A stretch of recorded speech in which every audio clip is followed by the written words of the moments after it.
الحمد لله نحمده ونستعينه ونستغفره ونعوذ به من شرور أنفسنا ومن سيئات أعمالنا من يهده الله فلا مضل له ومن يضلل فلا هادي له أشهد أن لا إله إلا الله وحده لا شريك له وأشهد أن محمدا عبده ورسوله لا نبي بعده اللهم صل وسلم وبارك على سيدنا محمد وعلى آله وأصحابه وأنصاره وجنوده ومن استنى بسنته إلى يوم القيامة أما بعد فيا عباد الله أوصي نفسي وإياكم بتقوى الله وطاعته لعلكم ترحمون يقول الله تعالى في كتابه الكريم أعوذ بالله من الشيطان الرجيم يا أيها الذين آمنوا اتقوا الله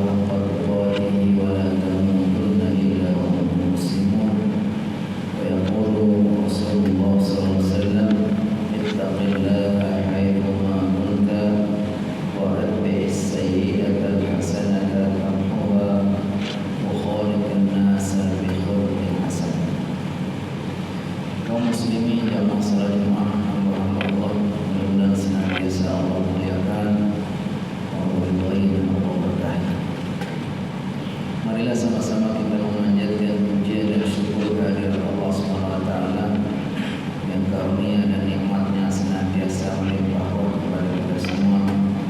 Di antaranya sekian banyak nikmat Allah Subhanahu wa taala kembali Allah mudahkan kita semua pada siang hari ini di tengah-tengah kesibukan kita untuk bersama-sama sejenak bergegas merapat memenuhi panggilan Allah Subhanahu wa taala untuk bersama-sama menaikkan jemaah. Mudah-mudahan setiap niat langkah kesertaan kita di dalam takarub ini Allah Subhanahu wa taala berkenan menerimanya. Amin amin ya rabbal alamin. Setiap seseorang telah melakukan suatu amalan ibadah, tentu dia berharap agar ibadahnya diterima oleh Allah Subhanahu wa taala. Maka sungguh beruntunglah apabila seseorang melakukan suatu amal soleh lalu Allah berkenan menerimanya, dan betapa rugi dan celaka manakala ada orang sudah melakukan amal soleh ternyata Allah Subhanahu wa taala belum berkenan menerimanya. Oleh karena itu ada satu nasihat dari seorang Khalifah Ali radhiyallahu anhu.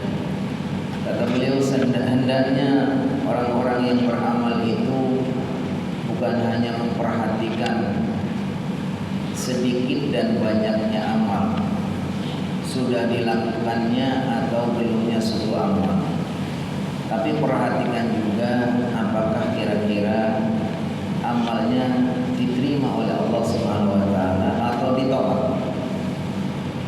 Lalu beliau mengutip firman Allah Subhanahu wa taala, innama yataqabbalullahu minal muttaqin. Sesungguhnya Allah hanya akan menerima amal dari hamba-hamba yang melakukannya berdasarkan takwa kepada Allah Subhanahu wa taala. Innama yataqabbalullahu minal muttaqin. Allah hanya menerima amal dari hamba-hamba yang bertakwa kepada Allah Subhanahu wa taala. Seorang ulama Fudail bin Iyad juga mengingatkan, kata beliau, innallaha la yaqbalu minal amali illa akhlasahu wa aswabahu. Sesungguhnya Allah tidak akan menerima amalan seorang hamba kecuali yang paling ikhlas dan paling benar. Lalu beliau jelaskan apa yang dimaksud akhlasahu, yang paling ikhlas itu bagaimana? Maka khalisan liwajhillah, yaitu amalan yang diniatkan semata-mata murni, khalisan liwajhillah, amalan yang diniatkan untuk Allah Subhanahu wa taala. Lalu apa yang dimaksud dengan aswabahu, amalan yang paling benar? Makana muwafiqan wa muttabi'an li sunnati Rasulillah. Itu apa-apa yang sesuai dengan apa yang diajarkan sesuai dengan sunnah Rasulullah SAW. Inilah kemudian ulama menyebutkan bahwa syarat diterimanya amal itu yang pertama harus ikhlas, yang kedua harus benar. Tapi hakikatnya berbicara tentang diterima atau ditolaknya suatu amal itu berbicara sesuatu yang gaib. Ini termasuk berbicara rahasia Allah SWT yang sengaja memang tidak ada satu orang pun yang Allah beritahu apakah amalnya diterima atau tidak. Tentu ini ada hikmah. Allah tidak memberitahu amal seseorang apakah diterima atau ditolak supaya apa? Supaya orang itu kemudian tidak merasa ujub, merasa hurur kalau dia sudah beramal. Orang yang sudah merasa amalnya banyak lalu sudah berusaha untuk mempersembahkan yang terbaik, khawatir nanti jangan-jangan kemudian dia merasa ujub lalu dia tidak mau beribadah lagi. Sehingga apakah amal seseorang diterima atau tidak ini tidak ada yang tahu secara pasti. Hanya saja para ulama menyebutkan tanda-tandanya. Tanda-tandanya adalah yang mungkin kita kenali supaya memberi motivasi kepada kita dan kita berupaya untuk bagaimana kita menjadikan amal-amal kita ini diterima oleh Allah Subhanahu wa taala. Para ulama menyebutkan banyak tanda-tandanya. Di antaranya apa? Di antara tanda-tanda amal seseorang itu diterima apabila orang yang beramal itu khawatir jangan-jangan tidak diterima. Jadi bila orang beramal lalu dia merasa amalnya ini kurang sempurna, kurang bagus, masih begini, merasa dia itu khawatir jangan-jangan Allah belum berkenan menerima, itulah yang lebih diharapkan diterima oleh Allah Subhanahu wa taala. Makanya orang selesai sholat itu bukan assalamualaikum, assalamualaikum, alhamdulillahirabbil alamin, bukan begitu. Mungkin secara logika bisa diterima benar karena saya sudah merasa senang sekali sudah menunaikan sholatnya, lalu kita alhamdulillah selesai sholat itu. Tapi yang disyariatkan apa? Selesai assalamualaikum, assalamualaikum, kita katakan astagfirullahaladzim. Karena dalam sholat kita pun kita kadang banyak kekurangannya. Kita takbiratul ihram, badannya, fisiknya berdiri tegap, tetapi pikiran kadang-kadang kemana? Lupa. Begitu juga amal-amal yang lain. Ketika kita merasa kekurangan-kekurangan itulah kemudian ada upaya kita bermohon kepada Allah kiranya dengan kekurangan-kekurangan itu berkenan menerima dan kita terus berusaha untuk memperbaiki. Makanya ulama mengatakan ketika orang beramal lalu dalam hatinya justru khawatir jangan-jangan tidak diterima, itulah yang lebih diharapkan diterima oleh Allah Subhanahu wa taala. Makanya ulama-ulama dahulu pun menjelang Ramadan ingin sekali sampai ketemu Ramadan. Setelah Ramadan berlalu dia sudah memaksimalkan ibadahnya, terus berdoa Allahumma taqabbal minna, Allahumma taqabbal minna. Karena mereka rasa khawatir, ada rasa khawatir kalau Allah Subhanahu wa taala belum berkenan menerima. Allah Subhanahu wa taala di dalam surat Al-Mu'minun berfirman, "Walladzina yu'tuna ma atau wa qulubuhum wajilah annahum ila rabbihim raji'un." Dan orang-orang yang telah mempersembahkan yang terbaik untuk Allah, dia sudah memberikan yang terbaik, ibadahnya sudah mengupayakan maksimal, wa qulubuhum wajilah, tapi hati mereka justru ada rasa gusar, takut, gundah gulana, takut Allah Subhanahu wa taala belum berkenan menerima. Di antara tanda amal seseorang itu diterima di antaranya adalah amal soleh itu yang diterima akan membuahkan amal soleh berikutnya. Ketika amal-amal soleh itu kemudian diiringi dengan amal soleh yang lain, itulah yang diharapkan. Barangkali itu yang sangat diharapkan, bahwa amalnya diterima. Allah Subhanahu wa taala berfirman, hal jazaa'ul ihsani illa al ihsan. Enggak ada balasan dari kebaikan kecuali kebaikan yang lain. Makanya kata Syekh Hasan Basri, seorang ulama, mengatakan, inna min jazaa'il hasanati al hasanatu ba'da. Di antara balasan dari kebaikan itu adalah kebaikan berikutnya. Jadi orang melakukan amal soleh itu bukan hanya mendapatkan pahala yang besar, akan menjadi pundi-pundi amal begitu saja, nanti di akhirat itu sudah pasti. Tapi lebih dari itu sebenarnya ada pahala di dunia. Orang-orang yang beramal soleh dan amal solehnya diterima itu, Allah berikan kemudahan untuk mengikuti dengan amal-amal soleh berikutnya. Sebagaimana juga amal-amal buruk, amal-amal maksiat, dosa itu juga akan diiringi dengan dosa-dosa yang lain. Makanya kata Syekh Hasan Basri, inna min jaza'is sayyi'atu as-sayyi'atu ba'da. Di antara balasan dari dosa-dosa itu adalah dosa-dosa berikutnya. Karena kebaikan itu juga akan memanggil teman-temannya, saudara-saudaranya, tunadil hasanatu ya ukhti ya ukhti. Kebaikan itu akan merasa enak bersatu berkumpul dengan yang sama baik. Amal-amal soleh itu akan menarik amal soleh yang lain. Sebagaimana juga amal-amal buruk akan mengajak. Wa tunadis sayyi'atu ya ukhti ya ukhti. Keburukan juga akan memanggil saudara-saudaranya yang buruk, dan mereka akan merasa nyaman dengan sesama buruk. Kecuali Allah segera rahmati, segera diputus. Orang-orang yang terlanjur melakukan amal perbuatan buruk itu segera di-cut, supaya tidak membuahkan, melanjutkan dengan keburukan-keburukan berikutnya. Allah segera rahmati, kemudian dia diberikan kesempatan untuk segera bertobat.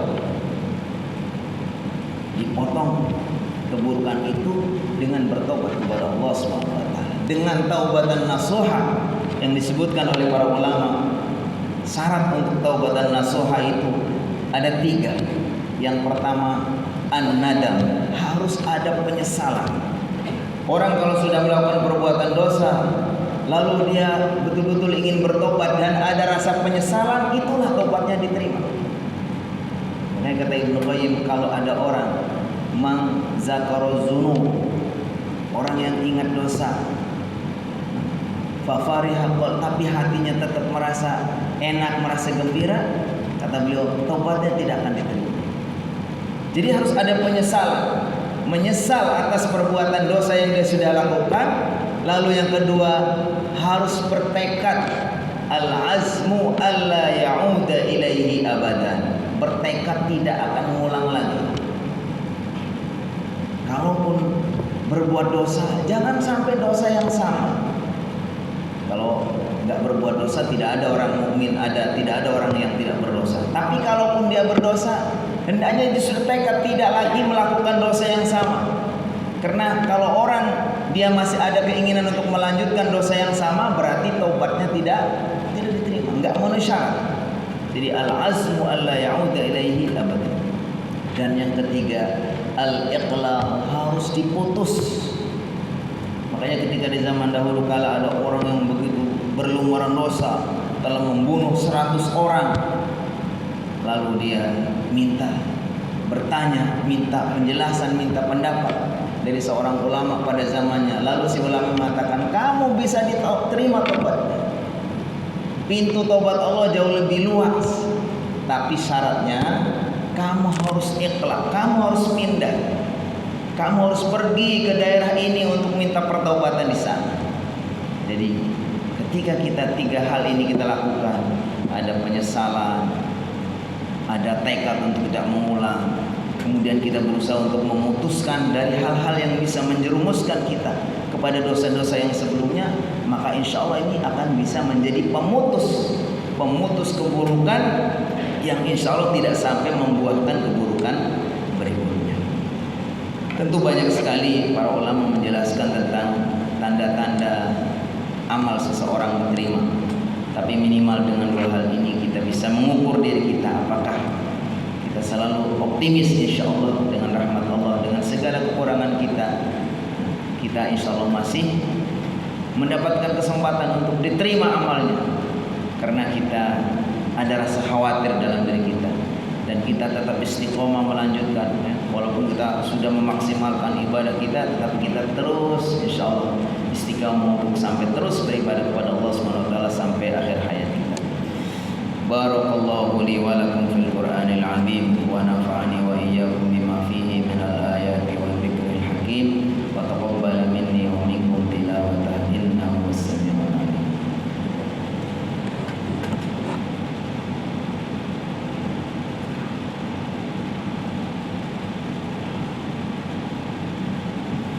Alhamdulillahi mu'izzi man ata'ahu wa taqahu wa mudilli man ata'ahu wa asal alladhi wafaqa an ta'atihi bil amali bima yardahu wa la ma'siyatihi ma qadahu alayhi wa qadahu.